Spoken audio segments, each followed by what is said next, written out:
তুরস্কের ইস্তাম্বুল থেকে আপনাদের সাথে আছি আমি সরোয়ার আলম। মধ্যপ্রাচ্যের অনেকগুলো ঘটনা নিয়ে আজকের এই লাইভ, যে যেখান থেকে যুক্ত হচ্ছেন সবাইকে স্বাগত জানাচ্ছি। আমাদের এই অনলাইনের কাজগুলোর পাশাপাশি আরো অনেকগুলো কাজ আছে, যেগুলোর কিছু সম্পর্কে আপনারা জানেন, বাকিগুলো আপনারা জানেন না, হয়তো আস্তে আস্তে জানবেন। তো যেগুলো জানেন সেগুলো নিয়েই বলি। তার মধ্যে আমাদের কোর্সগুলো চলছে fact checking, Turkish language course এবং জার্নালিজম কোর্স, এআই কোর্স। এগুলোতে যারা ভর্তি হতে চান তাদের জন্য আমি ডিসক্রিপশনে লিংক দিয়ে রাখবো, আর এর বাইরের কাজগুলো পরে জানবেন। আমরা লাইভের পাশাপাশি এখন নিয়মিত ভিডিও দেওয়ারও চেষ্টা করব, শর্ট ভিডিও, বিভিন্ন তথ্য নিয়ে। আশা করি সেগুলোকেও আপনারা উপভোগ করবেন। ইরানের বিপ্লবী গার্ড আইআরজিসি তার নৌবাহিনী জাস্ট কিছুক্ষণ আগে ঘোষণা দিয়েছে, হুঁশিয়ারি দিয়েছে, হুঙ্কার দিয়েছে বলা যায়, মার্কিন সেন্টকমের বিরুদ্ধে। সরাসরি মার্কিন সেন্টকমকে উদ্দেশ্য করে বলেছে, এই মার্কিন সেন্টকম, তুমি এই মধ্যপ্রাচ্য অঞ্চলে কি করছো, কোথায় বিচরণ করছো, তোমার নৌবাহিনীর জাহাজগুলো কোথায় চলাচল করছে, কোন দিকে যাচ্ছে, তোমার ছোট বড় বোটগুলো কোথা থেকে কিভাবে কি কাজ করছে, সবকিছু আমরা নজরদারি করছি। তোমাদের কোনো কিছুই আমাদের নজরদারির বাইরে না, এবং তোমাদের উপরে আমরা যে হামলার পরিকল্পনা করছি সেটা খুব শীঘ্রই আসছে, খুব শীঘ্রই আসছে, ঘন্টাও বাকি নেই। এটা হচ্ছে ইরানের বক্তব্য। এবং শেষে তারা বলছে ওয়েট অ্যান্ড সি। ইরানের আইআরজিসির বক্তব্যটা নিয়ে আসছে কে? নিয়ে আসছে ইরানের রাষ্ট্রীয় media Islamic Republic of Iran, এটার যে ব্রডকাস্টিং ইনস্টিটিউট যদি বলি। তো ইরানের এই হুমকি কেন বা কি জন্য, কতটা এই হুমকি কাজ করতে পারে, এটা নিয়ে আজকে একটু কথা বলবো। এর বাইরে আজকে সকালে ইরান এই মধ্যপ্রাচ্য অঞ্চলের 6টা আরব দেশে হামলা করেছে বলেছে। ইরান 6টা আরব দেশে হামলা করেছে। সকালে লাইভে বলেছিলাম যে সেই 6টা আরব দেশের মধ্যে সিরিয়া একটা, জর্ডান একটা। জর্ডান বলছে যে এই ইরান, তুমি যে আমার উপর আক্রমণ করছো আর বলছো যে আমার দেশে মার্কিন সামরিক ঘাঁটি আছে, শোনো, আমার মার্কিন সামরিক ঘাঁটি নাই ভাই, তুমি আমার উপর আক্রমণ করো না। এটা হচ্ছে জর্ডানের কথা। জর্ডান আজকে বলছে মার্কিন সামরিক ঘাঁটি নাই জর্ডানে। জর্ডানে যেটা আছে সেটা হচ্ছে মার্কিন বাহিনীর সাথে তাদের দ্বিপাক্ষিক সন্ত্রাস বিরোধী চুক্তি বা দ্বিপাক্ষিক চুক্তির অধীনে কিছু সৈন্য সন্ত্রাস বিরোধী বিভিন্ন অভিযান পরিচালনায় সহযোগিতা করছে, ট্রেনিং দিচ্ছে, এরকম কিছু। এটা হচ্ছে জর্ডানের কথা। আর কুয়েত সকালবেলা বলেছিল যে আমাদের দিকে যতগুলো ইরানি আক্রমণ আসছে সবগুলো আমরা প্রতিহত করেছি। কুয়েত বলেছে, বাহরাইন বলেছে, কাতার বলেছে, আর তারপরে হচ্ছে আমিরাত বলেছে, সবাই বলছে যে আমরা ইরানের আক্রমণগুলোকে প্রতিহত করেছি। শুধুমাত্র সিরিয়া কোনো কিছু এখনো পর্যন্ত বলে নাই। তো এই আক্রমণ প্রতিহত করেছি বলার পরেই দুপুরের দিকে কুয়েতের সেনাবাহিনী বলছে যে কুয়েতের সেনাপ্রধান হাসপাতালে গিয়েছেন অসুস্থ সৈন্যদের দেখতে। অসুস্থ সৈন্যদের দেখতে হাসপাতালে গিয়েছেন কেন? তারা কিভাবে অসুস্থ হলো? তারা আহত হয়েছে। কিভাবে আহত হয়েছে? ইরান আক্রমণ করেছে। কোথায় আক্রমণ করেছে? সামরিক ঘাঁটিতে আক্রমণ করেছে। তো ইরান সকালবেলা বলছিল যে আমি তোমার সামরিক ঘাঁটিতে আক্রমণ করেছি, তখন বলছে আমরা সব প্রতিহত করেছি। যাই হোক, গেল সেটা। দুপুরের দিকে এসে ইরান বলছে যে আমি যে 6টা দেশে আক্রমণ করেছি তার মধ্যে কাতারের আল উদেইদা সামরিক ঘাঁটি, যেটা মার্কিন যুক্তরাষ্ট্রের এই অঞ্চলের সবচাইতে বড় সামরিক ঘাঁটি, ইরান বলছে সেই সবচাইতে বড় সামরিক ঘাঁটির নজরদারি যে রাডার আছে, আমি সেই রাডারে আক্রমণ করেছি এবং সেখানে লং রেঞ্জের মিসাইলে আক্রমণ করেছি। এটা ইরানের বক্তব্য। এর বাইরেও আরো যে সমস্ত দেশে আক্রমণ করেছে সে সমস্ত দেশেও ইরানের কথা যে আমি সামরিক টার্গেট আক্রমণ করেছি, এর কিছু করিনি। কিন্তু কুয়েতের কথা হচ্ছে আজকে সকালে ইরান তার পানি সাপ্লাই বা পানি শোধনাগার, যেটা লবণ পানি শোধন করে মিঠা পানি বা খাবার পানি বানায় যে সিস্টেম, সেই পানি শোধনাগারে আক্রমণ করেছে। এছাড়াও তার বিদ্যুৎ সাপ্লাই লাইনে আক্রমণ করেছে, যে কারণে সেখানে বিদ্যুৎ ব্যাহত হচ্ছে। এবং কুয়েত জরুরি অবস্থা জারি করেছে যে এই পরিস্থিতি মোকাবেলার জন্য জরুরি অবস্থা জারি করতে হবে। জরুরি অবস্থা দরকার এই পরিস্থিতি মোকাবেলার জন্য। ইরান গত পরশুদিন বলেছিল যে যদি আমার এই অঞ্চলে, আমার উপরে, আমার অবকাঠামোর উপরে যদি মার্কিন আক্রমণ কন্টিনিউ হয় তাহলে আমিও এই অঞ্চলের কোনো অবকাঠামো আস্ত রাখবো না। পরে দেখা গেছে যে হ্যাঁ, মার্কিন আক্রমণ কন্টিনিউ হয়েছে। আজকে সকালবেলা আমরা বলেছিলাম যে ইরানের চাববাহার বন্দরের একটা যে বন্দর কন্ট্রোল টাওয়ার, সেটা মার্কিনিরা ধ্বংস করেছে। সেন্টকম আজকে আবার দুপুরের দিকে বলছে যে আমরা সফলভাবে সেটা ধ্বংস করতে সক্ষম হয়েছি। ব্যাপক পরিমাণে একটা বিশাল তাদের হচ্ছে সফলতা হিসেবে তারা এটা দেখিয়েছে। ওদিকে 3টা জাহাজে আক্রমণ হয়েছে। দুটো বোঝা যাচ্ছে, দুটো জাহাজ হচ্ছে ওমান উপকূলে দুটো জাহাজে আক্রমণ হয়েছে হরমুজ প্রণালীর কাছাকাছি। সেই দুটো জাহাজে হয়তোবা ইরানের পক্ষ থেকে আক্রমণ হয়ে থাকতে পারে। কিন্তু বাব আল মানদেব, যেটা নিয়ে সকালে কথা বলছিলাম, যে বাব আল মানদেব ইরান বন্ধ করে দেওয়ার জন্য হুথিদেরকে নির্দেশনা দিচ্ছে বলতে এই ব্যাপারে মার্কিন যুক্তরাষ্ট্রের নিউ ইয়র্ক টাইমস খবর করেছিল গতকালকে। আজকেই একটা খবর এসেছে, খবরটা প্রথম এসেছে ব্রিটিশ মেরিটাইম অথরিটি, যেটা যারা হচ্ছে বিভিন্ন দেশের এই জাহাজে কোন জায়গায় কখন কি ঘটনা ঘটছে সাথে সাথে সবার আগে খবর দিতে পারে, সেই UKMTO, ব্রিটিশ মেরিটাইম অর্গানাইজেশন, তারা বলছে যে এই বাব আল মানদেবের কাছে একটা জাহাজে অনেকগুলো লোক উঠেছে। কারা উঠেছে? উঠেছে হচ্ছে জলদস্যুরা। এখন বাব আল মানদেবের কাছে ইয়েমেন এক পাশে, সোমালিয়া অন্য পাশে। ইয়েমেন ওঠার সম্ভাবনা বেশি খবরটা শোনার পরে। পরে ইয়েমেনের পক্ষ থেকে বলা হয়েছে যে এই জাহাজে সোমালিয়ার জলদস্যুরা উঠেছে, তারা এই জাহাজটিকে আটক করেছে। এখন ইয়েমেনের ওখানে একটা জাহাজ জলদস্যুরা আটক করলো, আর এই হরমুজ প্রণালীতে দুটো জাহাজে আক্রমণ হলো। 3টাকে আপনি একত্রেও দেখতে পারেন যে হ্যাঁ, ইয়েমেনের ওই বাব আল মানদেবে উত্তাপ ছড়ানো হচ্ছে, আস্তে আস্তে পানি গরম করা হচ্ছে ওখানে উত্তাপ ছড়াবে। আর এই মধ্যপ্রাচ্যের যেই সমস্ত দেশে এখন আক্রমণ চলছে, ইরান যেভাবে এখন সেন্টকমকে হুমকি দিয়েছে, আজকে যে সেন্টকমকে হুমকি দিয়েছে, এটা ইরানের কাছ থেকে এ পর্যন্ত আসা সবচেয়ে বড় হুমকি।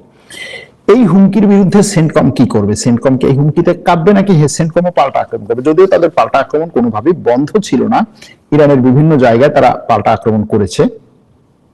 যেমন ধরুন, ইরান কঠোর অবস্থানের কথা বলেছে, ইরানের বিপ্লবী গার্ড বহুবার বলেছে, সামরিক মুখপাত্ররাও বলেছে যে আমেরিকা যদি এই আক্রমণ না থামায় তাহলে এই অঞ্চলে আমেরিকার বড় বড় ঘাঁটি যতগুলো আছে সবগুলোতে আক্রমণ করবো। এমনকি বাহরাইনে আমেরিকার 5ম নৌবহরের যে ঘাঁটিটি ছিল, সেই ঘাঁটিতে গত পরশুদিন আক্রমণের পরে সেখানের রাডার সিস্টেমে বড় ধরনের একটা ধ্বংস ধরা পড়েছে, তার রাডার সিস্টেম ধ্বংস হয়েছে। এটা হচ্ছে স্যাটেলাইট চ্যানেলে, রাশিয়ার কিছু স্যাটেলাইট চ্যানেল এই খবর করছে যে সেখানের বড় একটা নজরদারি রাডার সিস্টেম ধ্বংস করেছে। তো এই যে ধ্বংসগুলো হচ্ছে, এগুলো এই অঞ্চলে ওই যুদ্ধের পরে যে কয়েকদিনে কিছু কিছু জায়গায় তারা হচ্ছে মেরামত করেছিল, নতুন নতুন রাডার বসিয়েছিল, সেগুলোতে ইরান আক্রমণ করছে। ইরান আরো একটা কথা আজকে বলেছে, সেটা হচ্ছে যে আমরা আমেরিকার বিরুদ্ধে এমন সব অস্ত্র নিয়ে এমন ভাবে আঘাত করব যেই আঘাত তারা কখনো কল্পনাও করতে পারে নাই। এখন এই যে এমন সব অস্ত্র দিয়ে এমন ভাবে আঘাত করব যে আঘাত তারা কল্পনা করে নাই, আবার হচ্ছে সেন্টকমকে হুঁশিয়ারি যে তুমি তাড়াতাড়ি প্রস্তুতি নাও, আমি তোমার উপরে আক্রমণ করতেছি, এই আক্রমণ তুমি কোনোভাবেই প্রতিহত করতে পারবা না। এই যে ইরানের হুমকিগুলো, এই হুমকিগুলো যদি সঠিক হয় তাহলে মনে করা হচ্ছে যে ইরানের কাছে নতুন স্টাইলের কিছু অস্ত্র হয়তো তার কাছে আছে, সেগুলো দিয়ে সে আক্রমণ করবে, যেই আক্রমণগুলো মার্কিন সেন্টকম বা তাদের এয়ার ডিফেন্স সিস্টেম ঠেকাতে পারবে না, এরকম এই হুমকি থেকে মনে হয়। আর যদি সত্যি সত্যি এই হুমকি শুধুমাত্র হুমকি হিসেবে থাকে তাহলে হয়তো দেখা যাবে যে 2-3 দিন পরে যে ইরানের কাছ থেকে কোনো আক্রমণ আসে না। এখন দেখা যাক সেটা কি হয়।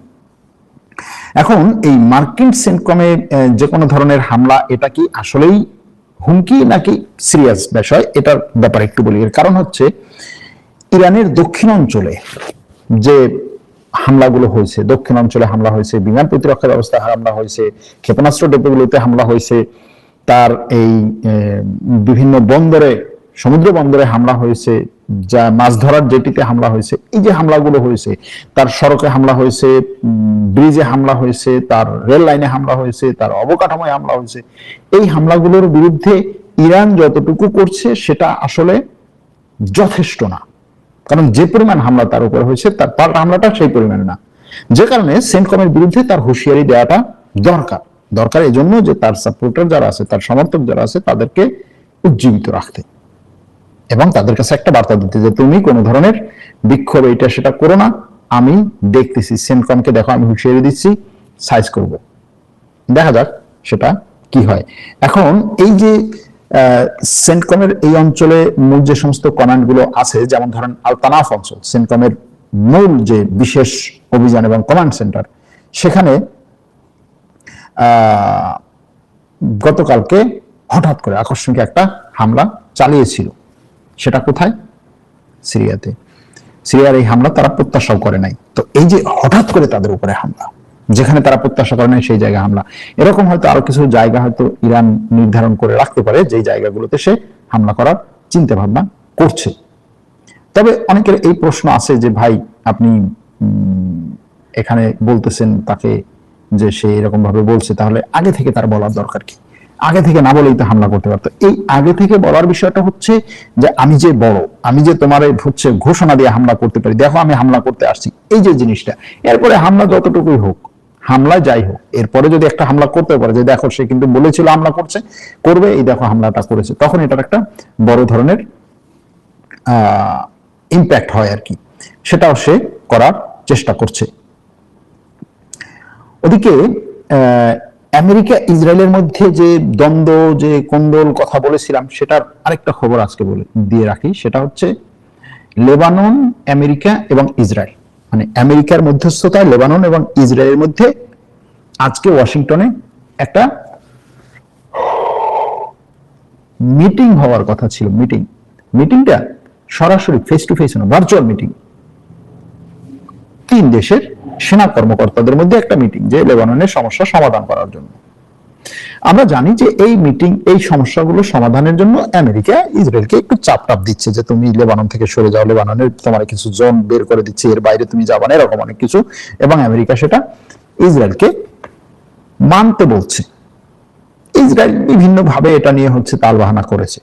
এখন গতকালকে আমরা জানি যে গতকালকে খবরটা আপনারা দেখেছেন যে ইসরায়েলের প্রধানমন্ত্রী আমেরিকা সফর বাতিল করেছে। সে সেখানে বাহানা দিয়েছিল বা অজুহাত দেখিয়েছিল যে লিন্ডসে গ্রাহামের অন্ত্যেষ্টিক্রিয়া দেরিতে হবে এজন্য। আজকে এই যে তাদের মিটিংটা বাতিল করেছে, সামরিক মিটিং যেটা হওয়ার কথা ছিল, সামরিক মিটিং, সেই ভার্চুয়াল মিটিংটা বাতিল করেছে। কেন বাতিল করেছে? কোনো কারণ দেখায়নি। বলছে না আমরা মিটিং করবো না। কার সাথে করবে না? লেবাননের সাথে না আমেরিকার সাথে? ইসরায়েল যে মিটিংটা বাতিল করছে লেবাননের সাথে না আমেরিকার সাথে? প্রশ্ন হচ্ছে এখানে আমেরিকার সাথে। মিটিং করবো না, তোমার কথা আমি চলবো না, তুমি আমাদের চাপ দিচ্ছ লেবানন থেকে বেরোতে, আমি বেরোবো না, তো তুমি মিটিং এ বসে আমাদের চাপ দিবে, মিটিং আমার দরকার নেই। দ্বন্দ্বটা আস্তে আস্তে বিভিন্ন লেভেলে যাচ্ছে এবং এটা আরো যাবে, বিভিন্ন জায়গায় যাবে, দেখবেন। এখন এই যে আমেরিকা ইসরায়েলকে চাপ দিচ্ছে যে তুমি লেবাননে আক্রমণ করিও না, তুমি সিরিয়া থেকে উঠে যাও, কিন্তু ইসরায়েলের তো আক্রমণ করে বাঁচতে হবে। ইসরায়েলের বর্তমান সরকারের আক্রমণ করে বাঁচতে হবে। আক্রমণ ছাড়া সে একটা দিনও বাঁচতে পারে না। সে কি করেছে আজকে? গাজা ভূখণ্ডে এই মনে হয় গত কয়েক মাসের মধ্যে সবচেয়ে বড় আক্রমণটা করেছে। গাজায় কিছু মানুষ, নুসাইরাত যে শরণার্থী শিবির, নাই এখন তেমন কিছু, নুসাইরাত শরণার্থী শিবিরের কাছে কিছু মানুষ জানাজার জন্য একত্রিত হয়েছিল। ইসরায়েলি ড্রোন সেই জানাজায় হামলা করেছে। ইসরায়েলি ড্রোনের হামলায় সেখানে কমপক্ষে 8 জন মানুষ নিহত হয়েছে, 20 জনের বেশি মানুষ আহত হয়েছে। তো এই ইসরায়েল মানে যে এতটাই হচ্ছে রক্তপিপাসু হয়ে গেছে, এই রক্তপিপাসু এবং এটার যে মানে কি বলে আসক্ত হয়ে যাওয়া, এই আসক্ত হওয়াকে আপনি সুন্দর সুন্দর কথা বলে ফিরাতে পারবেন না। আমেরিকা এখন যেটা চাইছে, সুন্দর সুন্দর কথা বলে ফিরাতে চাইবেন, সে শেষ পর্যন্ত গিয়ে আপনাকে কামড় দেবে। অন্য কোনো জায়গা থেকে রক্ত না পেলে সে আপনাকে কামড় দেবে, কারণ সে রক্ত খেয়ে বাঁচতেছে, এরকম একটা অবস্থা। এখন এর বাইরে হরমুজ প্রণালী খোলা আছে নাকি বন্ধ, এটা নিয়ে অনেক কথা, যে হরমুজ প্রণালী খোলা নাকি বন্ধ। আমেরিকা বলছে আমি হরমুজ প্রণালী বন্ধ করে দিয়েছি। ইরান বলছে হরমুজ প্রণালীর কন্ট্রোল আমার কাছে, এবং আন্তর্জাতিক যে সমস্ত কি বলে এই হরমুজ প্রণালী বা এই নৌ যোগাযোগকে ট্র্যাক করে বা নৌ যোগাযোগকে মনিটর করে এরকম যে সমস্ত সংস্থা আছে, তারা বলছে তাদের মনিটরিং এ দেখা গেছে যে হরমুজ প্রণালী দিয়ে এখনো কালে ভদ্রে একটা দুটো জাহাজ যাওয়া আসা করে। কোথা দিয়ে করে? ইরানের নির্দিষ্ট যে লাইন, সেই লাইনের মধ্যে দিয়ে। তার মানে হচ্ছে ইরান হরমুজ প্রণালীর কন্ট্রোল ঠিকই করতেছে, এবং সে যেভাবে বলতেছে সেভাবেই হরমুজ প্রণালী দিয়ে জাহাজ যাচ্ছে আসছে। কিন্তু আমেরিকা যেটা বলছে যে হরমুজ প্রণালী আমি ঘেরাও করে রাখছি, আমি যেটা বলতেছি সেটা, তার সে বলছে গতকাল রাতে সে 3টা জাহাজকে হচ্ছে হরমুজ প্রণালী দিয়ে যাওয়ার ক্ষেত্রে সে 3টা জাহাজকে ডাইভার্ট করেছে। এখন এই জায়গায়, এমন একটা জায়গাতে আমরা আছি, আপনি কার কথা বিশ্বাস করবেন আর কার কথা বিশ্বাস করবেন না, কার কথা বিশ্বাস করবেন আর কার কথা বিশ্বাস করবেন না। ওদিকে ব্রেকিং নিউজ বলতেছি, ব্রেকিং নিউজ, সেটা হচ্ছে মার্কিন প্রশাসন ইসরায়েলকে বলেছে যে সে এই জায়গায় মানে ইসরায়েলে আরো অনেকগুলো মানে কতগুলো ডজন ডজন আরো ডজন ডজন রিফুয়েলিং বিমান পাঠাচ্ছে। এবং এই রিফুয়েলিং বিমান কেন পাঠাচ্ছে? আমেরিকার বিরুদ্ধে, এই ইরানের বিরুদ্ধে আক্রমণ করতে। ডজন ডজন রিফুয়েলিং বিমান, অলরেডি 20-25টা 30টার মতো রিফুয়েলিং বিমান ইসরায়েলে আছে, আরো বিমান পাঠাচ্ছে। তার মানে হচ্ছে আমেরিকা ইরানের বিরুদ্ধে যে আক্রমণ, সেই আক্রমণকে আরো বড় করবে, আক্রমণকে আরো অন্তত 1 মাসের মতো চালিয়ে নেওয়ার পরিকল্পনা নিয়ে নামছে, এটা মনে হচ্ছে। ইসরায়েল এবং আমেরিকা একত্রে এবার ইরানের উপরে আবার আক্রমণ করবে। এতদিন তো আমেরিকা একা ছিল, এখন হয়তো ইসরায়েলকেও টানতে পারে এটার মধ্যে। অথবা সকালে যেটা বলেছিলাম যে আমেরিকা ইসরায়েলকে এখান থেকে দূরে সরিয়ে রেখে এটাকে আমেরিকার ইরানের বিরুদ্ধে নিজস্ব একক একটা যুদ্ধ হিসেবে দেখে এই মধ্যপ্রাচ্যের মুসলিম দেশগুলোর উপরে ইরান যেন আরো বেশি আক্রমণ করে এবং এই মুসলিম দেশগুলোতে আরো বেশি ক্ষয়ক্ষতি হয় এবং শেষ পর্যন্ত আমেরিকার সাথে যেন এই যুদ্ধে যোগ দিতে বাধ্য হয়, সেরকম একটা পরিস্থিতিতেও নিয়ে যেতে চাইতে পারে। এখন প্রশ্ন হয়তো করতে পারেন, ভাই এই জিনিসগুলো আমি বুঝি, এই মুসলিম দেশগুলো বোঝে না? বোঝে, কিন্তু বুঝলেও তাদেরকে এমন কিছু ইকুয়েশনে ফেলা হয় যেখান থেকে আপনি বুঝলেও না বলতে পারেন না। যেমন ধরুন অনেক সময় নির্বাচন এরকম হয় যে আপনি এই লোকটাকে ভোট দিবেন না, পছন্দ করেন না, কিন্তু নির্বাচনের আগে পরিস্থিতি এমন হয় যে আপনি চিন্তা করতেছেন ধরো ওর কে ভোট দেওয়ার সাথে এর ভোট দেওয়া আরো ভালো হয় না? বাংলাদেশে এগুলো অহরহ হয়। আপনি কোন একটা দলকে পছন্দ করতেছেন না, 5 বছর ধরে তার মানে কি বলে তার আচরণে তার কাজে কর্মে আপনি অতিষ্ঠ, নির্বাচন আসছে আপনি তাকে ভোট দেন নাই, না এরা আর ভোটই দেবো না, আর জীবনে এরা ভোট দেবো না, এর দিকে আমি তাকাই। 5 বছরে অন্য একজন আসছে, আসার পরে সে আবার ওই 5 বছর এর চাইতেও খারাপ করছে, পরে আপনি দেখছেন যে না এও তো খারাপ, ও খারাপ, কি আর করা, ঠিক আছে তাহলে ওরই দিই। মানে আপনি জেনে শুনেও কিন্তু তারপরেও দিতে বাধ্য হচ্ছেন। এরকম অনেক ঘটনা ঘটে, জেনে শুনে অনেক সিদ্ধান্ত নিতে বাধ্য হচ্ছেন। এরকম ভাবেই এই দেশগুলো অনেক সময় তাদেরকে এমন সব আটকলে ফেলানো হয় যে তারা ওখান থেকে বের হতে পারে না। আবার অনেকগুলো দেশ আছে তারা তো বের হতেই চায় না, তারা তো এমনিতেই হচ্ছে ইরানের বিরুদ্ধে। সুতরাং তারা ইরানের বিরুদ্ধে যদি দরকার হয় আমেরিকার সাথে তারা একত্রে যোগদান করবে, তারপরে সেখানে আক্রমণ করবে, সেটার জন্য তারা প্রস্তুত। সুতরাং এই ধরনের জিনিসগুলো হচ্ছে ঘটতে পারে।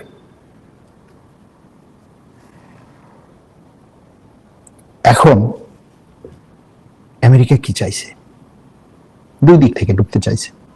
একদিক থেকে তার নৌবাহিনী দিয়ে অর্থাৎ দক্ষিণ দিক থেকে, আর উত্তর দিক থেকে ইরাক থেকে কুর্দি সশস্ত্র গোষ্ঠীদের দিয়ে।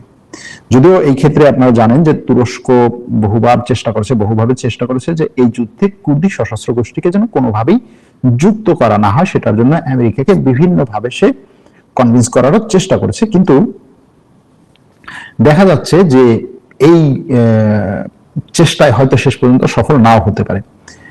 একটা খবর মিডল ইস্ট স্পেকটেটর থেকে আসছে, সেটা হচ্ছে যে সাম্প্রতিক যুদ্ধের সময় ইরাকি কুর্দিস্তানে 11টি অভিযান চালিয়েছে ইরানের সেনাবাহিনীর 65তম নোহেদ এয়ারবর্ন স্পেশাল ফোর্সেস ব্রিগেড।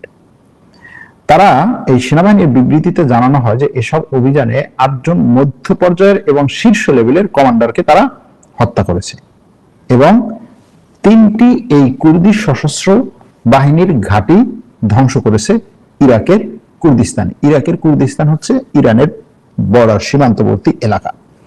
সুতরাং এই যে আক্রমণ পাল্টা আক্রমণগুলো এবং এই যুদ্ধটা যে অন্য দেশে ছড়িয়ে পড়ার ব্যাপারটা, এটা চলছে, এটা চলবে। ভাই লাইভ করবেন মিনিমাম 1 ঘন্টা, আপনিও বড়লোক আমরাও হ্যাপি। মাশাআল্লাহ, লাইভে বড়লোক হয় না, এটা তো জানেন দাদা। এই 5টা শাসকরা, এই 5টা শাসকরা যতদিন থাকবে মুসলমানদের দুর্দশা কোনোদিন শেষ হবে বলে আমার মনে হয় না। আমার কাছেও তাই মনে হয়। ইরান শুধু হুমকি ধামকি দিয়ে যাচ্ছে, হুমকি ধামকির দরকার নেই, ইরান যদি পারে করে দেখাক। দেখেন এই কথাটা আসলে আমি ওইভাবে সহজে মেনে নিতে পারি না। ইরান খালি হুমকি ধামকি দিয়ে যাচ্ছে না, ইরান নিজে যেরকম আক্রান্ত হচ্ছে তার সর্বোচ্চ শক্তি দিয়ে সে পাল্টা আক্রমণ করছে। এখন আপনি সর্বোচ্চ শক্তি দিয়ে পাল্টা আক্রমণের পরে এরকম ভাবে আক্রমণ করছেন, এই যে আজকে কুয়েতে আক্রমণ হলো, কুয়েতের হচ্ছে সেনাবাহিনীর সদস্যরা আহত হয়েছে।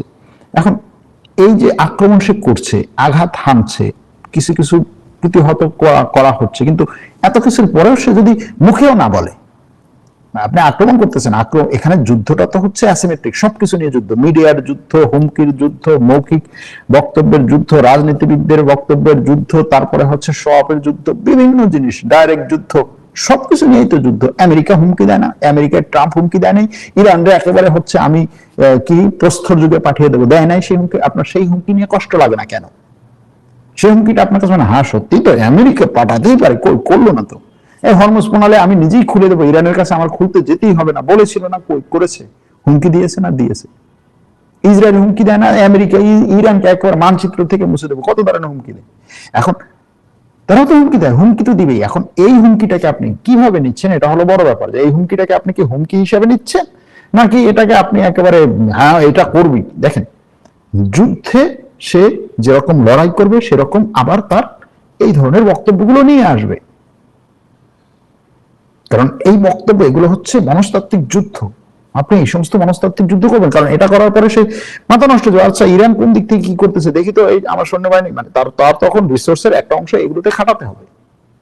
এরপরে যদি সে একটা দুটো আক্রমণ করতে পারে, খুব বড় ধরনের ক্ষতি না হলেও সেটা বড় ধরনের একটা আওয়াজ তুলবে, বড় ধরনের আওয়াজ তুলবে।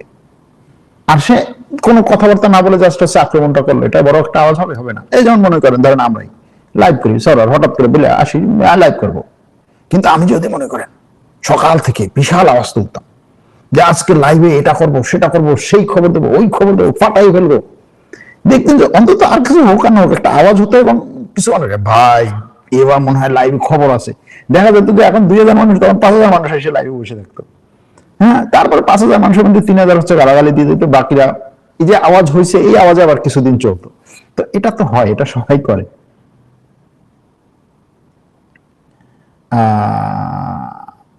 রিফুয়েলিং বিমান ইসরায়েল যেখানে রাখবে সেখানে স্যাটেলাইট ব্যবহার করে আক্রমণ করে বিমানগুলো ড্যামেজ করে না কেন?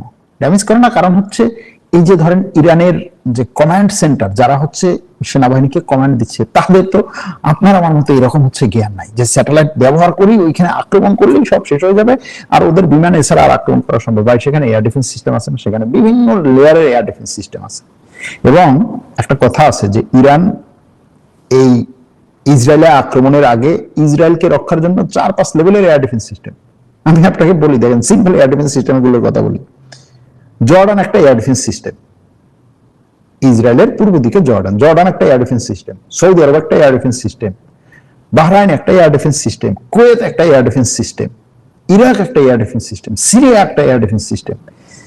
ইসরায়েলের জন্য এগুলো সব এয়ার ডিফেন্স সিস্টেম, প্রত্যেকটা দেশের একটা এয়ার ডিফেন্স সিস্টেম, মানে ডিফেন্স সিস্টেম। সবগুলো দেশ থেকে ধরেন এয়ার ডিফেন্সের মিসাইল ছুড়লো, প্রথমে হচ্ছে ইরান থেকে মনে করেন ইসরায়েলের দিকে মিসাইল মারলো, মিসাইল মারলে প্রথমে ওটাকে ঠেকাইতে চেষ্টা করবে হচ্ছে কুয়েত থেকে একটা মিসাইল ছুড়বে, কুয়েত পারে নাই, ধরেন এরপরে হচ্ছে ইরাক থেকে ছুড়বে, ইরাক পারে নাই, সিরিয়া থেকে ছুড়বে, সিরিয়া থেকে এখন যদিও ওইভাবে পারে না, তারপর পারে নাই, জর্ডান থেকে ছুড়বে।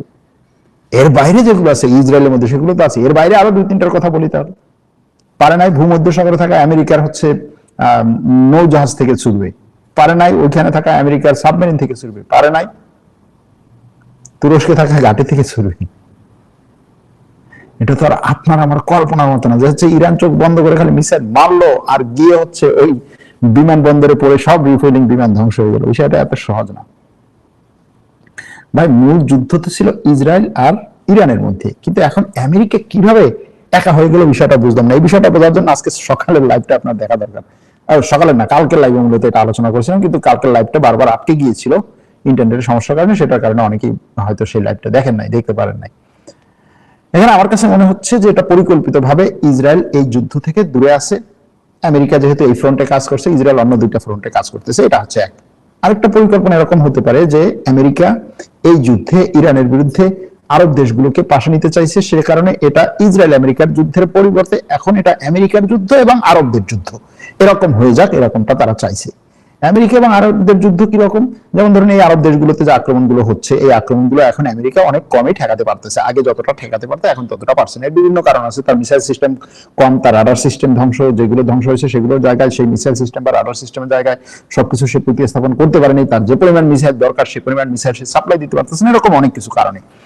এখন এই যে ধরেন দেশগুলো আক্রান্ত হচ্ছে, এই দেশগুলো তো একটা সময় পরে এরকম যদি বারবার আক্রান্ত, একটা সময় পরে তো তার বলতে দূর উপায় কিসের কি, কিসের আমেরিকা, কিসের কি, এখন আমার নিজেরই ইরানের বিরুদ্ধে লড়াই করতে পারেন, সেই বলাটার চেষ্টা করাচ্ছে, তো সেটা বলানোর চেষ্টা করছে আমেরিকা যে ঠিক আছে তুমি বলো, লাভ দিয়ে উঠো, একটু তুমি দেখো তোমার উপরে কেমন আক্রমণ হচ্ছে, একটু লাভ দিয়ে উঠো, উঠো না কেন, এটা হয়তো করানোর চেষ্টা করছে। সেজন্য ওই দেশগুলো যখন হচ্ছে লাফ দিয়ে উঠে হচ্ছে আমেরিকার কোলে বসবে এবং বলবে আসো ভাই তুমি আর আমি একাত্রে ইরানের সাথে লড়ি, সেটার জন্য ইসরায়েল থাকলে তো সমস্যা। ইসরায়েল থাকলে সে না আন্তর্জাতিক ভাবে হচ্ছে এটাকে মানুষকে কনভিন্স করতে পারবে, না নিজে দেশের মানুষকে কনভিন্স করতে পারবে, বা নিজে একটা বয়ান তৈরি করতে পারবে। সুতরাং তার এটা দরকার যে ঠিক আছে ইসরায়েল সিরিয়া ছেড়ে দেখ, ইসরায়েল লেবানন ছেড়ে দেখ, ইসরায়েল গাজায় তেমন একটা আক্রমণ না করুক, আমরা তোমার সাথে আছি, ইরানের বিরুদ্ধে কোনো সমস্যা নেই। এখন হয়তো বা এরকম একটা কিছু আমেরিকা চালতে পারে, এরকম একটা কিছু হয়ে থাকতে পারে। মার্কিন সেন্টকমে এতদিন কি হামলা হয়নি? দেখেন এটাই তো হচ্ছে কথা, মার্কিন সেন্টকম বলতে কি, কোনটা মার্কিন সেন্টকম, তাই না? মার্কিন সেন্টকম কোনটা? মার্কিন সেন্টকম হচ্ছে এই অঞ্চলে মার্কিন যুক্তরাষ্ট্রের যেই সমস্ত সামরিক ঘাঁটি আছে সেগুলোকে কন্ট্রোল করার যে একটা মেকানিজম। এখন এটার অফিসটা কোথায়? এটার অফিসটা হচ্ছে ওই যে কাতারে, কাতারের আলুদেদ বন্দর, যেটা কি বলে আলুদেদ সামরিক ঘাঁটি যেটা, সেটা এটার অফিস একটা আছে হচ্ছে বাহরাইনে, বাহরাইনে মার্কিন যুক্তরাষ্ট্রের যে পঞ্চম বহর সেটা, এটার অফিস আছে হচ্ছে এই সৌদি আরবে। এখন এইখানের যে সামরিক ঘাঁটিগুলো সেগুলোই তো হচ্ছে মার্কিন সেন্টকম। কিন্তু বিষয়টা হচ্ছে যে ইরান এবার যেটা বলছে সেটা হচ্ছে যে আমি তোমাকে জেনে শুনে বুঝে বলে বলে টার্গেট করব, তুমি কি করতেছো না করতেছো সব আমি দেখতেছি এবং সেটা অনুযায়ী আমি প্ল্যান করতেছি, তোমার উপরে আমি এবার পুরো পরিকল্পিতভাবে টার্গেট করবে, তুমি ঠেকাতে পারবে না। ভাই বেলুচিস্তানের স্বাধীনতা ঘোষণা, পাকিস্তানের বেলুচিস্তান স্বাধীনতার ঘোষণা করেছে, কাইন্ডলি এই সম্পর্কে একটা আলোচনা করেন। এই সম্পর্কে এই মুহূর্তে আলোচনা করতে পারছি না, পরবর্তীতে। ভাই আপনার টেলিগ্রামের কমেন্ট বক্স কেন বন্ধ করে দিলেন? এটা বন্ধ হয়ে গিয়েছিল গতকালকে, কিছু হচ্ছে স্প্যাম কমেন্ট আসছিল আমাদের। আপনারা জানেন যে আমাদের টেলিগ্রাম চ্যানেলে আমাদের অ্যাডমিনরা গত কয়েকদিন ধরে ব্যস্ত ছিলেন বিভিন্ন বিষয় নিয়ে, আপনারা সেগুলো অনেকেই জানেন, যে কারণে টেলিগ্রাম চ্যানেল ওইভাবে আমরা ফলো করতে পারিনি পুরোটা, এবং সেখানে বিভিন্ন ধরনের হচ্ছে উল্টোপাল্টা মেসেজ এসে টেলিগ্রামের ওই মেসেজ বক্সটা বন্ধ করে দেওয়া হয়েছিল, এখন নতুন করে চালু হয়েছে, আপনারা সেটা দেখতে পারেন। পুরাতন মেসেজ বক্সটা বন্ধ, মানে মেসেজ যে গ্রুপটা সেটা বন্ধ, নতুন গ্রুপ চালু হয়েছে। গেল একটা। দ্বিতীয় হচ্ছে যারা আমাদের টেলিগ্রাম চ্যানেল এখনো পর্যন্ত ফলো করেন না, তাদের কাছে রিকোয়েস্ট থাকবে আপনারা আমাদের টেলিগ্রাম চ্যানেলটা ফলো করেন। টেলিগ্রাম চ্যানেলে আপনি টেলিগ্রামে সরোয়ার আলম দিয়ে লিখলেই আপনি পাবেন, @সরোয়ার আলম। আমি লিংক এখানে অলরেডি শেয়ার করা আছে, সেখান থেকে আপনারা দেখতে পারেন। মুসলিম দেশ হয়ে তুরস্ক মুসলমানদের পিছনে দাঁড়ায় না, সেখানে আমেরিকা কেন ইসরায়েলকে থামাবে? কথা সত্য, খারাপ না। যেখানে মুসলিম দেশ হয়ে তুরস্ক মুসলমানদের পিছনে দাঁড়ায় না, সেখানে আমেরিকা কেন ইসরায়েলকে থামাবে? আমেরিকা ইসরায়েলকে থামাবে কারণ হচ্ছে ওইখানে ইসরায়েলের চেয়ে আমেরিকার নিজস্ব স্বার্থ আছে, এই জন্য আমেরিকা ইসরায়েলকে থামাবে। বুঝতে পারছেন এখন ব্যাপারটা? ইরান কি হরমুজ প্রণালী ধরে রাখতে পারবে? ইরান হরমুজ প্রণালী ধরে রাখতে পারবে যদি সে এইভাবে যুদ্ধ চালিয়ে যায়, সে ধরে রাখতে পারবে। আর যদি আমেরিকা শেষ পর্যন্ত হচ্ছে ইরানের সাথে একটা সমঝোতা এসে হরমুজ প্রণালী ছেড়ে দেয়, তখন ধরে রাখতে পারবে। কিন্তু যদি এই যুদ্ধ আমেরিকা নতুন করে বড় করে ইরানের ব্যাপক পরিমাণে ইরানের ধ্বংসযজ্ঞ চালিয়ে তারপরে হচ্ছে নতুন কৌশলে, কারণ আমেরিকা এর আগের যুদ্ধে যে কৌশলে গিয়েছিল সেই কৌশল 40 দিন পরে এসে দেখছে যে ওই কৌশল কাজে লাগছে না। আমি তখন বলেছিলাম যে এগুলোর ওদের হচ্ছে এ প্ল্যান থাকে, বি প্ল্যান থাকে, সি প্ল্যান থাকে। এ প্ল্যান কাজে লাগে না, এখন হয়তো সে বি প্ল্যান কাজে লাগানোর চেষ্টা করবে, বি প্ল্যান কাজে না লাগলে হয়তো সি প্ল্যান কাজে লাগানোর চেষ্টা করবে, বা সি প্ল্যান কাজে লাগানোর আগে সে বলবে ভাই আমি স্যারেন্ডার, তোমার সাথে আমি একটা চুক্তি করতে চাই, এরকম হতেও পারে। ভাই প্রথম প্রশ্ন এবং প্রথম কমেন্ট করলাম, ইরানি ভাইদের এই যুদ্ধের বিজয় আপনি কতটা আশাবাদী? 50-50। মুসলিম বিশ্ব বদলাচ্ছে, এই রূপান্তরের মাধ্যমে দেশগুলো কি ইসলামী রাষ্ট্রে উপনীত হওয়ার সম্ভাবনা আছে? অর্থাৎ আগামীর মুসলিম দেশে অন্তত ইসলামী আইন প্রতিষ্ঠা হবে না? আমি এইভাবে দেখি না। এখানে কোন মুসলিম দেশই হচ্ছে ওই ইসলামী আইন প্রতিষ্ঠা করার জন্য আমেরিকার বিরুদ্ধে লড়াই করছে না। এখানে যতগুলো দেশই আছে, না ইরান, না কাতার, কুয়েত, সৌদি আরব, এরা তো আমেরিকার বিরুদ্ধে লড়াই করে না। যদি এরকম একটা যুদ্ধ লাগেও ধরেন, তারপরও সিরিয়ারও এখনো পর্যন্ত এরকম ভাবে মনে হচ্ছে না।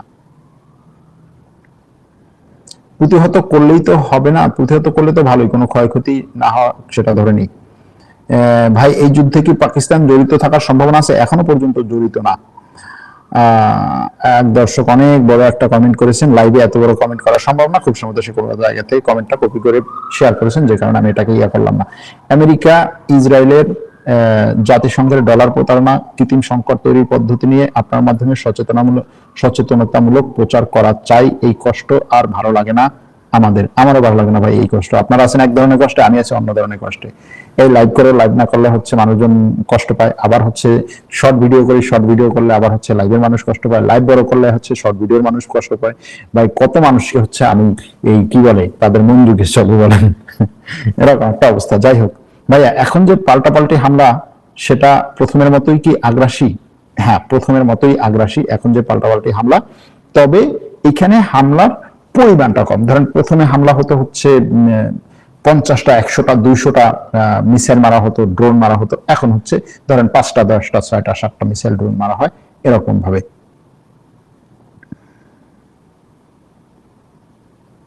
আমেরিকা ধরলে অবস্থা খারাপ, ইরানের অবস্থা আরো খারাপ হবে। দেখেন আমেরিকা তো ধরেই আছে, ধরা তো আর বাদ দেয়নি। সে কত বছর ধরে ধরে আছে, সে নিষেধাজ্ঞা দিয়ে রেখেছে, সে নেতাদেরকে মেরেছে, সে অবকাঠামো ধ্বংস করেছে, সে সেনাবাহিনীর বিভিন্ন স্থাপনা ধ্বংস করেছে, সে নৌবাহিনী ধ্বংস করেছে, বিমান বাহিনী ধ্বংস করেছে তো কোনো কিছু তো ছাড় দেয় না। তারপরেও তো অবস্থা খারাপ, আমেরিকা নিজেই মেনে মানতে পারতেছেন যে না আসলেই তো এখনো পর্যন্ত ইরান টিকে আছে, এখনো পর্যন্ত ইরান দাঁড়ায় আছে, অবস্থা তো পুরোপুরি খারাপ হয় নাই। অবস্থা আরো খারাপ হবে সেটা ঠিক, কিন্তু শেষ পর্যন্ত যুদ্ধের যে মূল বিষয় সেটা হচ্ছে জিতা। দেখেন এটাকে যদি ফুটবল খেলার সাথে তুলনা করেন, দুই দল খেলছে, এক দল হচ্ছে ব্যাপক পরিমাণে ভালো খেলছে, বল অন্য দল পাচ্ছেই না, হ্যাঁ তাদের পায়ে বলই যাচ্ছে না, খুবই ভালো খেলছে, কিন্তু গোলের কাছে এসে তারা গোল দিতে পারতেছে না। আর ওই যে দল ডিফেন্সিভ ভাবে খেলতেছে তারা ওই গোলের পাশে সবাই আছে, হাফ কোর্ট করে খেলতেছে। এই খেলার মধ্যে ওই যে যারা হচ্ছে ডিফেন্সিভ ভাবে খেলতেছে, যাদের ওই পাশে যাওয়ারই সুযোগ হচ্ছে না, হঠাৎ করে বল পাচ্ছে, টান দিয়ে নিয়ে যায় গোল দিচ্ছে। এইভাবে 2টা গোল দিলে খেলা শেষ। এখন কি আপনি বসে থাকবেন যে ও হেভি ভালো খেলছে ভাই, ও না সিরিয়াস খেলা খেলছে, এই জন্য ওর পুরস্কার দেওয়া দরকার? ও তো পুরস্কার পাবে না সেটার জন্য, কারণ খেলা মাঠে কত ভালো খেললেন তার চেয়ে বড় জিনিস হচ্ছে আপনি গোল করতে পারছেন কিনা। ঠিক একইভাবে এখানেও এরকম ভাবে আপনি মানে এটাকে নিতে পারেন যে ঠিক আছে, ইরান এবং আমেরিকা, আমেরিকার শক্তি বেশি, আমেরিকা অনেক বেশি আক্রমণ করতেছে, অনেক বেশি ইরানের উপরে, ইরানের ক্ষয়ক্ষতি করতেছে, কিন্তু দিন শেষে কে জিতবে এটা হলো বড় ব্যাপার। দিন শেষে চুক্তিতে কে কাকে কতটা পিয়া দিবে, কি বলে ছাড় দিবে, সেটা হচ্ছে বড় ব্যাপার। যে কারণে আজকে এটাকে বলা যায় না।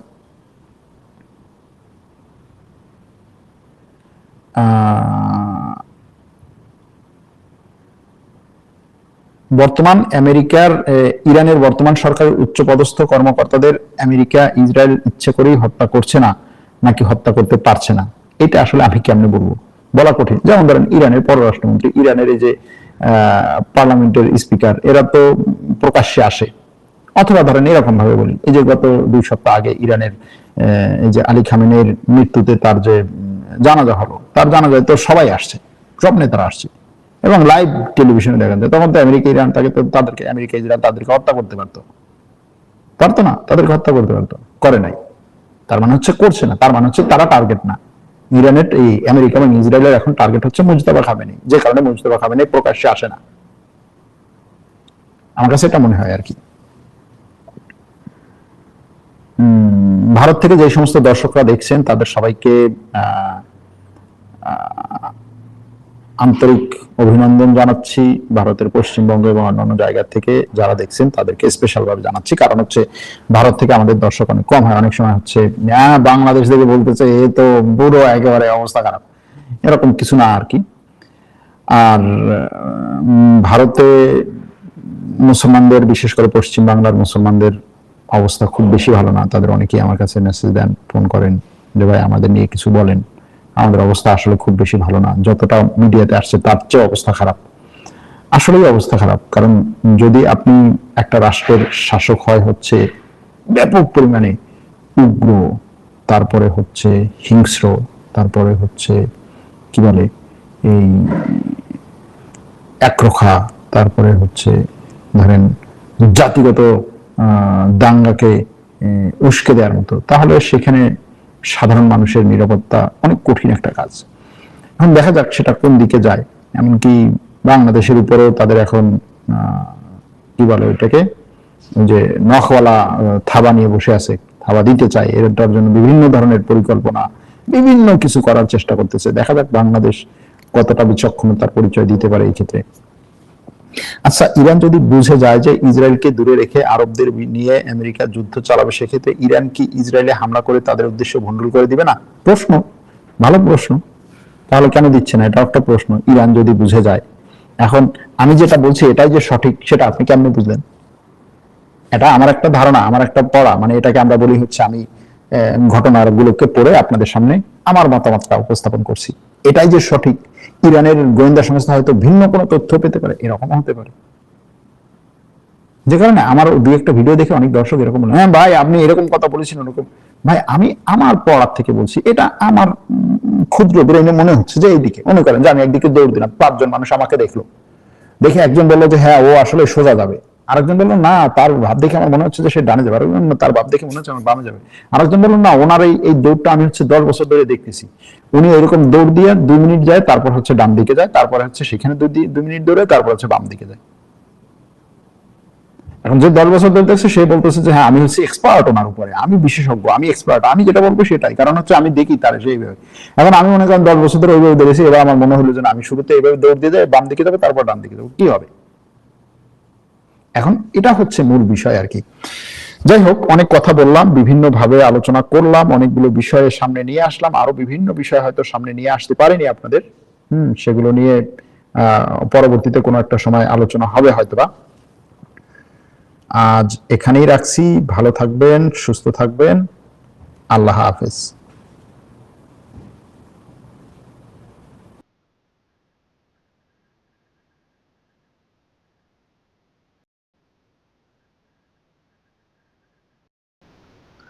দর্শক অবশ্যই শুরু থেকে শেষ পর্যন্ত দেখছেন, জানছেন।